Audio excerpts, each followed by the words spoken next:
Today we see a treatment of the elbow with the release to the muscle and two thrust technique.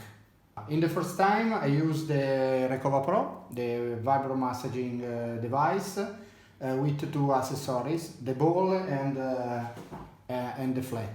With Recovapro I release the muscle and prepare the soft tissue for the thrust.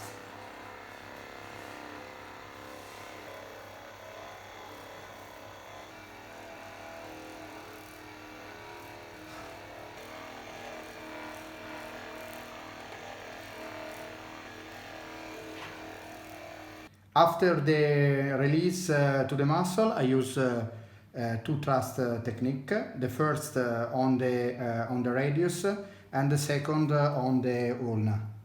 This is the first thrust on the radius.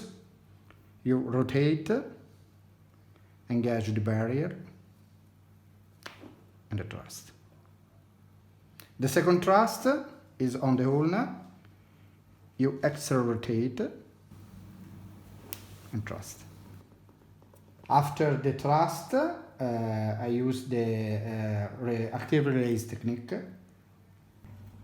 for closing and the treatment.